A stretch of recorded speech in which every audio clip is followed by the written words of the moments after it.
Saludos, sean bienvenidas y bienvenidos nuevamente a otra sesión más de la introducción al LaTeX para ingeniería eléctrica. En la parte de hoy vamos a estar trabajando principalmente con imágenes que ya iniciamos la vez anterior, pero que vamos a extender un poquito más en el video de hoy. Entonces, para esta tercera parte nosotros vamos a ocupar varios archivos que nuevamente yo les voy a colocar en un enlace en la descripción de este video para que ustedes lo descarguen. Pero principalmente es el archivo de la parte 3.txt, ¿verdad? Donde está el código del documento. Y vamos a ocupar nuevamente el logo de la UCR, que es una imagen con formato PNG. Y tenemos acá otras 5 imágenes, otros 5 archivos de imagen, tanto en formato PNG como en formato JPG. Entonces la idea nuevamente es descargar todos los archivos de la carpeta y copiarlos a una carpeta en nuestra computadora donde nosotros podamos compilar el documento y ver los resultados. Aquí se ven otros archivos adicionales que, como ya sabemos, se generan cuando el documento es compilado por primera vez. Perfecto, entonces con estos archivos ya en nuestra carpeta nosotros vamos a ir a ver el documento y vamos a ver qué cambios le agregamos y cómo fue que hicimos esos cambios, ¿verdad? Recuerden que estamos trabajando una carpeta por cada parte de este tutorial, ¿de acuerdo? Entonces nos vamos a pasar ahorita para TextStudio. Perfecto, entonces vean que ya estoy acá en TextStudio y lo que voy a hacer es que voy a ir a abrir el archivo correspondiente a esta parte. Entonces me vengo aquí a la carpeta de parte 3, que se llama imágenes, selecciono mi archivo .text y le doy Open para abrirlo. Muy bien, el documento es muy parecido al que estuvimos trabajando en la sesión anterior, pero le agregamos algunas cosas. Entonces, para ir viendo qué fue lo que le agregamos poco a poco, vamos a compilarlo por primera vez para poder ver el documento en PDF y así ver qué cambios fueron los que le hicimos para esta parte número 3. Entonces le voy a dar aquí donde dice compilar y lo vamos a compilar. Recuerden que para poder ver el resultado de la compilación, para ver si se compiló bien o si hubo errores, tenemos que activar el panel de salida con este botón que está aquí abajo. Vean que en este caso pues el proceso terminó normalmente, o sea, no hubo errores. Voy a compilarlo nuevamente y vean aquí donde se actualiza la ventana de salida. Ok, ahora sí voy a abrir el visor del PDF y aquí vemos el documento, que es bastante parecido. Vean que aún mantiene la portada tal y como la habíamos dejado. El contenido del documento es el mismo. Pero vean que aquí en la página número 2 o en la página 3, ¿verdad? La número 2 numerada, vean que agregamos una imagen por acá y le agregamos una sección adicional, que es la sección 2.2, que se llama estructura de un filtro. Muy bien, ya vamos a ver cómo funciona esto. Y vean que en la siguiente página le agregamos una imagen también con 4 cuadros, o sea, 4 gráficas que forman parte de una misma imagen o una misma figura y están numeradas como A, B, C y D. ¿Okay? Y ellas estarán asociadas con partes de este texto. Entonces voy a hacer un poquito más grande esto para que ustedes vean más o menos en qué consiste este asunto. Vean que acá esta está etiquetada como figura número 1 y dice estructura básica de un filtro digital. Entonces vamos a ir a empezar a leer un momentito la sección 2.2, que fue la que agregamos nueva, y vamos a ir a ver qué es lo que dice. Entonces la sección 2 dice que el desempeño de los filtros digitales es ampliamente superior al de los filtros analógicos. En muchas ocasiones los filtros digitales son mucho menos susceptibles al ruido, son más estables, pues no dependen de la temperatura, son más precisos y menos costosos. Excelente. Después sigue el texto. La estructura general de un filtro digital se muestra en la figura X, donde los bloques identificados como ADC y DAC corresponden al convertidor analógico a digital y al convertidor digital a analógico respectivamente. Ok, aquí hay un asunto, porque aquí es donde estamos haciendo referencia a esta imagen. Esta es la imagen de la estructura básica de un filtro digital, y aquí están los bloques ADC y DAC. Lo que pasa es que esta es la figura 1. Por lo tanto, yo quisiera que aquí, en vez de que aparezca figura X, que diga figura 1. Ok, y vean que entonces la figura se acomodó aquí en la parte de arriba. Entonces vamos a ir a ver esa parte primero al código, a ver dónde está esa sección. Vamos a ir a buscar la sección estructura de un filtro digital. Muy bien, empezamos a bajar en el documento y viene por aquí estructura de un filtro digital, es decir, y vea que está como una subsection, por lo tanto evidentemente es un, en este caso 2.2, ¿verdad? LaTeX lleva el control automático de la numeración de las secciones. Y vamos a empezar a bajar y vean aquí donde está este párrafo que estábamos leyendo hace un momento. Aquí está el párrafo que dice la estructura general, etcétera, y vean aquí donde dice figura X. Entonces, ahora viene la parte interesante, porque esta figura que está aquí arriba no es únicamente una imagen, sino que es propiamente una figura. ¿Y cuál es la diferencia? Bueno, que vean por ejemplo que tiene acá una leyenda en la parte de abajo que dice figura 1, estructura básica de un filtro digital. Eso es muy importante cuando nosotros hacemos documentos formales, que nosotros enumeremos y describamos rápidamente qué es cada imagen que estamos presentando. Esta imagen que ustedes ven aquí está insertada acá en el documento, en estas líneas de código. Y vean que volvimos a utilizar el comando include graphics que nosotros habíamos usado la sesión anterior para colocar el logo de la UCR en la portada. Lo que pasa es que ahora este comando include graphics está contenido dentro de un entorno más amplio que se llama el entorno figura o el entorno figure, y ese entorno es el que a mí me permite insertar figuras en mi documento, y vamos a ver qué es lo que hace cada cosa.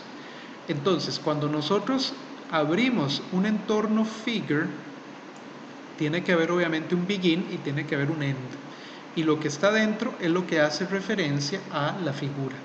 Entonces, primero que todo, dentro del entorno figure colocamos la sentencia centering para que nuestra imagen nos aparezca centrada en la página. Muy importante. Segundo, estamos indicándole a LaTeX cuál es la imagen que vamos a insertar, cuál es el archivo de la imagen que vamos a insertar. Este archivo que está en el disco duro se llama estructura-filtro.png. Nuevamente, este archivo tiene que estar en el mismo directorio donde tenemos nuestro archivo .text para que la compilación se pueda dar correctamente. Luego tenemos obviamente la propiedad de escala para nosotros decirle a LaTeX en qué tamaño es que nosotros queremos colocar esa imagen en la página. Yo estoy usando escala 1.8, que es esta escala que ustedes ven aquí, que se ve pues bastante bien, cabe en la hoja y no se sale ni aparece cortada. Y las cosas nuevas que hay por acá es esta sentencia que se llama caption y luego esta sentencia que se llama label. Vamos a ver qué hace cada una. Caption dice entre corchetes estructura básica de un filtro digital. Entonces, ¿qué será eso? Pues obviamente caption hace referencia al texto que nosotros queremos que aparezca después del número de la figura. ¿Ok? Ahora, LaTeX va a manejar de manera automática la numeración de las figuras. Entonces, este texto que dice figura 1, 2 puntos, va a aparecer por defecto. Y lo que nosotros tenemos que indicarle a LaTeX es precisamente el texto o la leyenda que nosotros queremos que aparezca junto con el número de la figura, que en este caso es lo que se llama caption, ¿verdad? Perfecto. Y luego vamos a hablar ahorita de lo que significa el label, pero primero voy a indicarle lo siguiente. Vean que esta imagen me apareció aquí arriba, pero el párrafo está aquí abajo. ¿Ok? ¿Cómo fue que sucedió eso? Bueno, LaTeX en el manejo de figuras en el documento es sumamente eficiente y difícilmente esa eficiencia pueda ser igualada por otros procesadores o alternativas para hacer procesamiento de texto. Vean qué interesante. En el entorno Figure, ustedes notarán que aquí aparecen unos paréntesis cuadrados y adentro hay una letra. Ese paréntesis cuadrado lo que le está indicando al LaTeX es dónde queremos nosotros que aparezca esa figura. Y ahorita tiene una T. La T minúscula significa top, es decir, nuestra figura va a aparecer en la parte de arriba de la página donde nosotros estamos eventualmente haciendo mención de esa imagen o en relación con la página donde debería de aparecer este código que nosotros estamos insertando. Entonces, como yo puse top o T, la imagen me apareció en la parte de arriba. Ahora, T no es la única opción que yo puedo usar. Yo puedo usar, por ejemplo, B minúscula, que significa bottom. Bottom sería entonces colocar la imagen en la parte de abajo de la página. Entonces vean que voy a cambiarlo por B minúscula y voy a hacer compilar. Y entonces vean que la imagen se viene para abajo, solita, y el texto se acomoda solito, ¿verdad? Que eso es una maravilla. Si ustedes intentan hacer eso en Word, por ejemplo, es desastroso, cuesta muchísimo. En cambio acá en LaTeX es sumamente sencillo. Ahora, ¿qué pasa si yo realmente quiero mi imagen justo después del párrafo donde yo coloqué mi comando o mi serie de comandos? Bueno, entonces en vez de usar B o T, voy a usar H, porque H significa here. Es decir, ponga la imagen justamente acá. Le doy run, bueno, compile, y vean donde la imagen me aparece justo después del párrafo donde yo incluí mi entorno Figure. ¿Ven? Entonces, hacer esto en LaTeX es una maravilla y ustedes no saben la cantidad de tiempo que esto le ahorra a uno en documentos largos.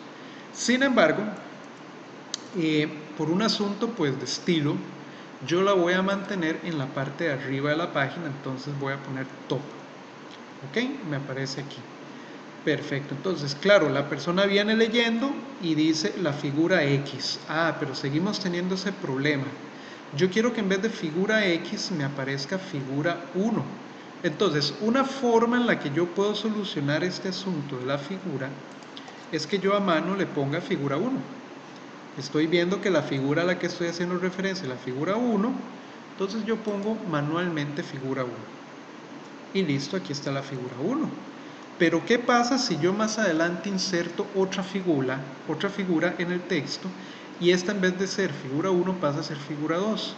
Yo tendría que venir aquí al texto nuevamente, al código, y cambiar figura 1 por figura 2, lo cual es muy engorroso. Por supuesto que LaTeX tiene una solución perfecta para este problema, porque se acuerdan que habíamos incluido dentro del entorno Figure, habíamos incluido la clave label. Y esa clave label me permite a mí hacer referencia a esa figura dentro de mi texto. ¿Cómo funciona esto? Funciona así. Yo en vez de poner un número específico en mi texto, donde yo voy a hacer referencia a la imagen o a la figura 1, en vez de llamarla con un número, la voy a llamar con su referencia. Y vean que adentro de los corchetes acá, dentro de la clave label, pusimos fig estructura. Ese va a ser el identificador de esta figura. Puede decir cualquier cosa, ¿verdad? Yo le puse nada más eso pues para hacerme una idea de qué es lo que la figura representa, ¿verdad? Que es la estructura del filtro digital. Entonces yo voy a usar aquí una clave especial que se llama ref.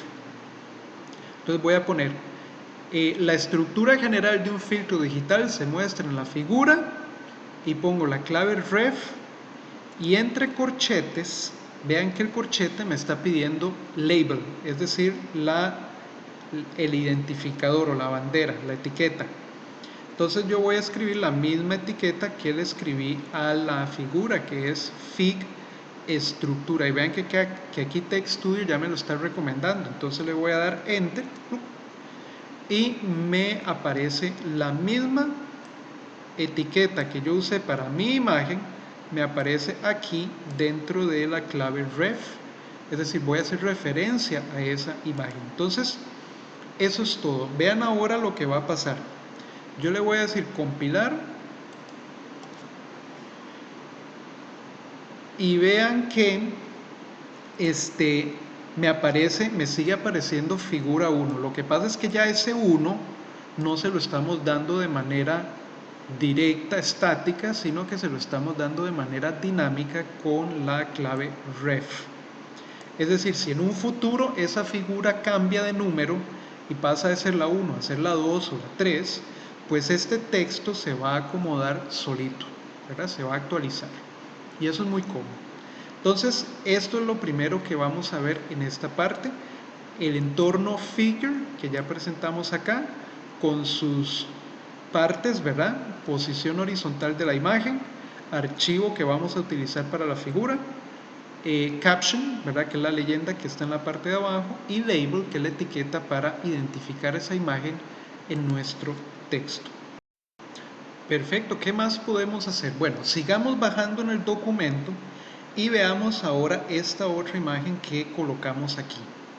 Esta otra imagen es una combinación de 4 imágenes, realmente, no es una sola. Y está formada por 4 archivos, que son los archivos que ustedes vieron en la carpeta cuando la vimos al puro principio. Hay un archivo de imagen en formato JPG por cada uno de estos 4 cuadros. Entonces aquí vamos a aprender a hacer este tipo de arreglos que resultan muy bonitos y muy elegantes en documentos profesionales, ¿verdad? En documentos de este tipo. Esta imagen está, vamos a ver, en la sección 2.3, me parece a mí. Ok. Y está, vean que aquí aparece otra figura X en el último párrafo. Entonces vamos a ir a ver qué es lo que dice esa sección. Vean que esta sección es la 2.3 y en mi código yo la tengo aquí con el mismo título, ¿verdad? Es una subsection, respuesta en frecuencia de los filtros IR. Entonces vamos a ver qué dice esa sección. Dice, la respuesta en frecuencia del filtro digital depende del tipo de filtro analógico que se utilice como referencia para el diseño. Básicamente, los 4 tipos de respuesta en frecuencia más comunes utilizados son los siguientes. Y vean que aparece Butterworth, Chebyshev tipo 1, Chebyshev tipo 2 y elíptico. Y vean un detalle nuevo. Vean que aquí en mi texto, esos 4 tipos de filtro me aparece con viñetas y nosotros no hemos visto todavía cómo se hacen las viñetas, pero aquí está el segmento de texto que se utiliza normalmente para hacer una lista con viñetas en LaTeX. Es en realidad muy sencillo, es otro entorno que es el entorno que se llama Itemize. Entonces hay un begin y hay un end, ¿verdad? Begin Itemize, end Itemize. Y resulta que cada uno de los elementos a los que yo les voy a poner una viñeta es un item, ¿verdad? Entonces, con item, con la clave item dentro de ese entorno itemize o itemize, nosotros colocamos todos nuestras viñetas. Entonces vean que aquí puse item Butterworth, item Chebyshev tipo 1, item Chebyshev tipo 2, item elíptico, ¿verdad? Y entonces LaTeX, cuando compila eso, me forma esta lista con viñetas, ¿verdad? Más adelante vamos a explorar eventualmente cómo le podemos cambiar la forma a esa viñeta. LaTeX por defecto selecciona ese cuadrito, ¿verdad? Para nuestras primeras viñetas. Y vean ustedes con qué facilidad realmente, porque en realidad esto es una gran ventaja, nosotros estamos colocando una lista con viñetas dentro de una estructura de numeración que ya habíamos creado antes. Es decir, esta lista de viñetas no me está alterando de ninguna manera la estructura de secciones que yo tengo acá, a tal punto que si yo aquí más abajo, después de la imagen, que ahorita la vamos a discutir, yo pongo otro subsection y le pongo, qué sé yo,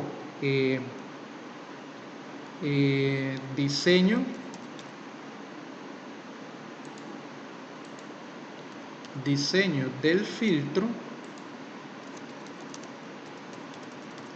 y lo compilo, por ejemplo, vean ustedes que me aparece aquí abajo la sección 2.4, que es la que sigue, ¿verdad? Pero LaTeX es el que está llevando el control de la numeración de manera automática, no soy yo.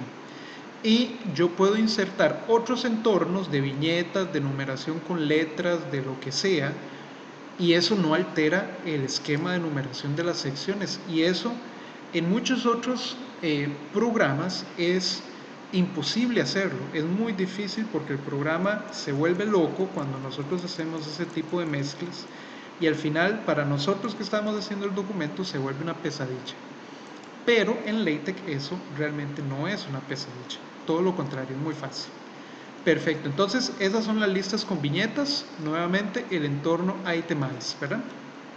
Perfecto, y venimos al último párrafo y dice: la figura X muestra gráficamente los 4 tipos de respuesta en frecuencia anteriores y permite observar las diferencias que existen entre cada uno de ellos, principalmente en lo que concierne a la rapidez de la transición y a los niveles de rizado en las bandas de paso y de rechazo. Perfecto.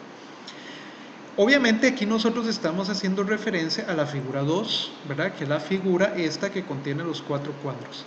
Cuando una figura contiene dentro de sí misma varios archivos, es decir, varios archivos por cada una de las figuras, a eso se le conoce como una figura o como una subfigura, mejor dicho.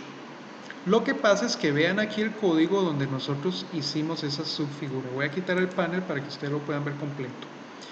Este es el entorno figure que nosotros estamos usando para generar esta combinación de cuadros que ustedes ven acá. Y muy importante, dentro del entorno figure estamos llamando a otro entorno que se llama subfigure, y ese es el que hace el truco. Lo que pasa es que subfigure necesita de un paquete adicional propio para poderlo ejecutar bien. Entonces vamos a ir a la parte de arriba para que ustedes vean ese detalle. Vamos a ir al preámbulo. Vean que en el preámbulo, en esta línea de acá, yo estoy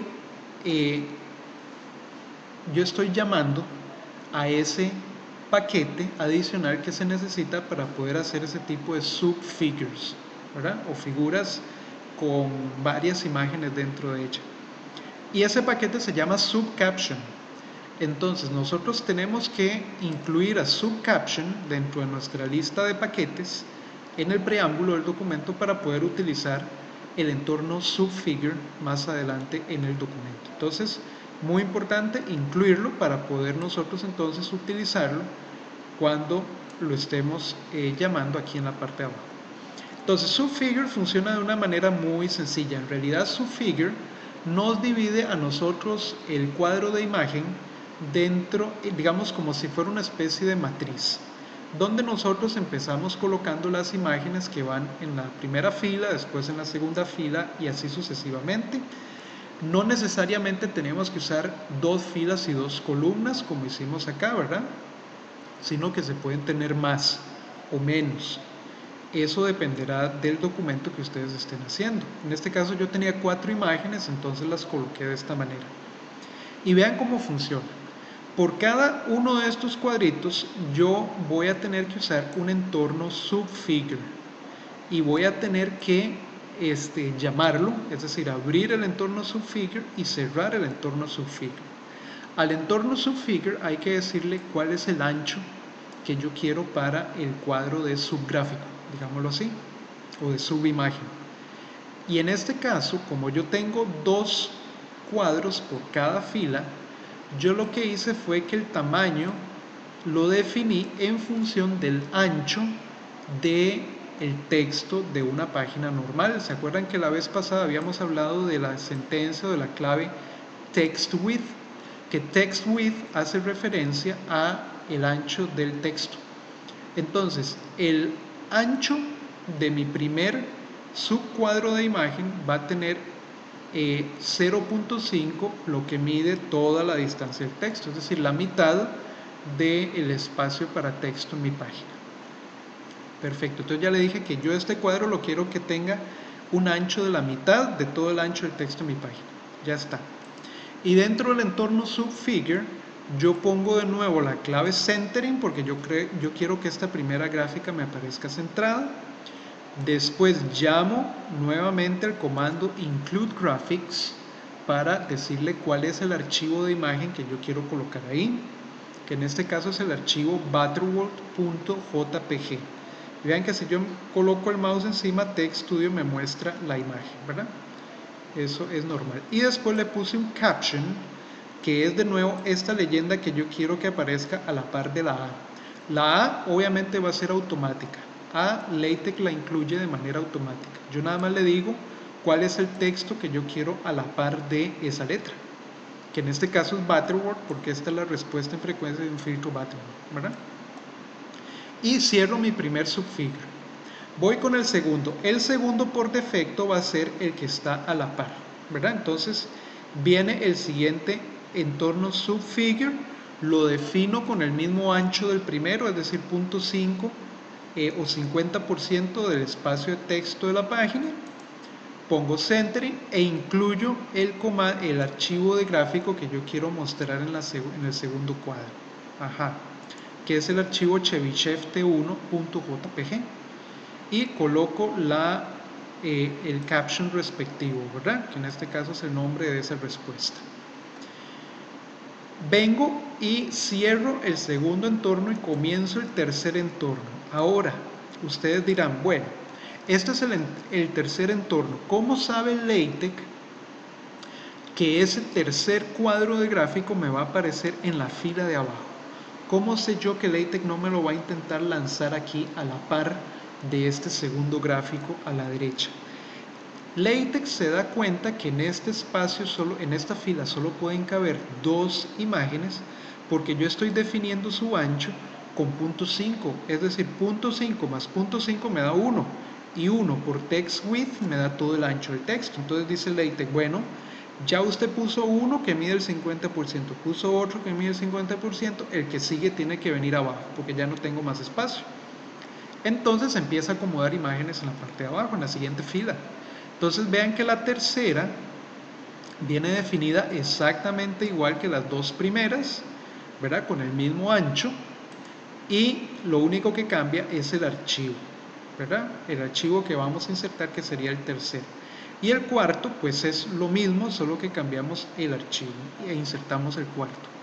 Y ya una vez que hemos insertado el cuarto, vean que podemos poner un caption general para toda la imagen, que en este caso es la figura 2, ¿verdad? Ese sería el texto que viene a la parte de figura 2, y este caption hace referencia al entorno figure, no hace referencia al entorno subfigure, porque ya ese entorno lo cerramos, el cuarto ya está cerrado.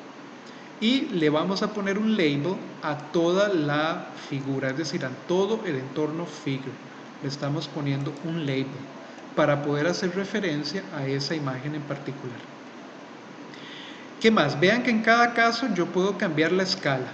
Le puse la misma escala pues para que todas las cuatro imágenes me aparezcan del mismo tamaño, pero perfectamente ustedes pueden poner una más grande, otra más pequeña, como ustedes gusten. Y entonces cuando yo compilo este asunto, el documento me aparece de esta manera. ¿Ven acá? El único problema que sigo teniendo es el problema de la figura X, que yo aquí quiero que diga la figura 2. Pero entonces en vez de poner el 2, yo voy a tomar en cuenta este identificador que le dimos a la figura, esta que está aquí, que tiene los cuatro cuadros. Se llama FigResp frecuencia, ¿verdad? Respuesta en frecuencia abreviada. Entonces vamos a usar el mismo truco que usamos la vez pasada. En vez de poner figura X, yo voy a poner figura y coloco la clave ref porque voy a hacer referencia a algo más. Abro corchetes y dentro de los corchetes pongo el identificador de la figura a la que yo voy a hacer referencia, que es la figura resp frecuencia. Perfecto, entonces ya la puse. Entonces aquí en vez de decir ref, en vez de aparecerme este comando, me va a aparecer el número de la figura correspondiente. Entonces vamos a ver si es cierto.